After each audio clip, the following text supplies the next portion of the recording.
como o filme Pobres Criaturas é uma crítica ao tropo Born Sexy Yesterday. E para começar, o que é Born Sexy Yesterday? Esse é um recurso narrativo que inclusive é bastante recorrente, onde uma personagem feminina que é muito atraente e extremamente ingênua, beirando a infantilidade, surge na vida do protagonista masculino. E esse protagonista, ele se vê no dever de ensinar essa mulher a como ela ser menos ingênua, de como o mundo funciona. E durante esse processo, ele acaba se afeiçoando, se apaixonando por ela. Sendo que uma das principais características desse tipo de personagem é que ela não possui um desenvolvimento próprio. Na verdade, ela só aparece na trama para desencadear a história do protagonista e também de desenvolver o protagonista. Bom, gente, esse foi um breve resumo desse tropo. Caso vocês queiram saber mais, eu já postei um vídeo aqui no TikTok, antigo, mas ele ainda funciona, onde eu explico em detalhes a origem e o porquê que existe esse tropo, né? O que tá por trás dele. Quanto à questão do filme Pobres Criaturas e esse tropo,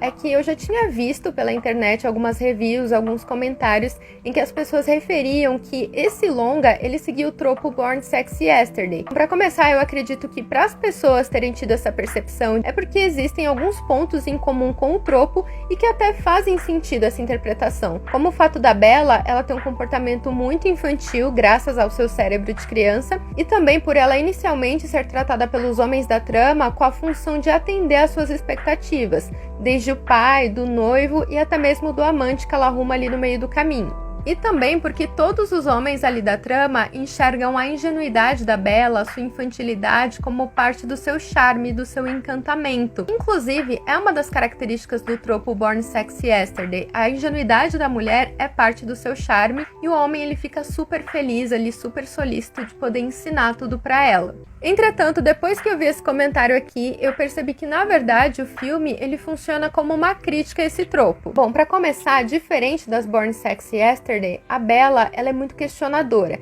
E a partir dos seus questionamentos e busca por respostas, ela entende que o mundo ele pode ser muito além do que aqueles homens que estão ao seu redor dizem para ela. E ela não aceita viver para atender às expectativas deles e muito menos de ser controlada por eles.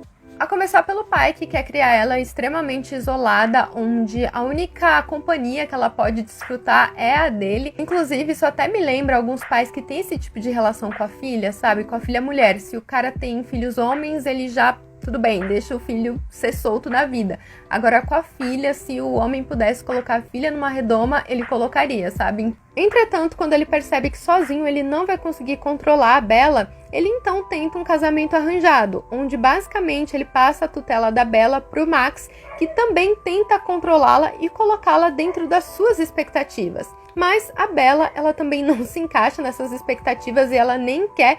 Então, ela decide fugir com o Duncan. E quando ela escuta do Duncan que aquele relacionamento é casual, que ela não precisa se prender a ele, ela pensa, poxa, isso funciona pra mim porque eu também não quero me prender a ninguém. Eu quero conhecer o mundo e de quebra dar uns saltos aqui com ele. Só que Duncan está contando com o quê? Que a Bella se apaixone por ele ou por, no mínimo, agir como uma mulher, entre muitas aspas, deveria agir, que é se importar com o que o homem pensa e meio que ficar ali fiel de ficante. E conforme a gente vê no longa, não é isso que acontece, porque a Bella ela sai para ter as suas próprias experiências, mas o Duncan ele se sente traído a ponto de tentar controlar os desejos da Bella. Não só os desejos dela, na verdade, mas a ânsia de conhecer o mundo, a tal ponto que ele tranca ela num navio. Porém, para uma pessoa que tem ansiedade em conhecer a vida, isso não é o bastante, porque ela consegue fazer amizade com alguns passageiros do navio.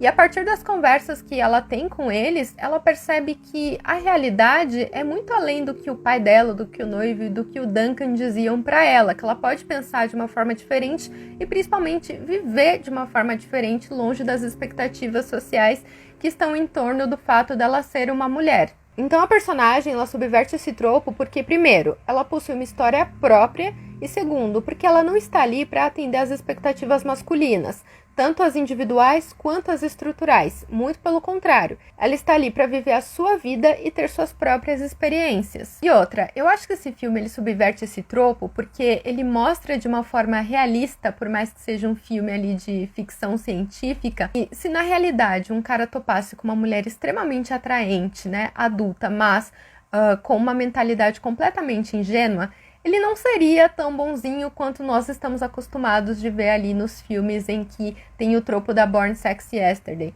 Com certeza, esses homens eles iriam tirar vantagem dessa mulher de alguma forma, conforme é mostrado no filme Pobres Criaturas. Mas agora eu quero saber de vocês. Vocês também tiveram essa impressão assim que vocês terminaram de assistir Pobres Criaturas?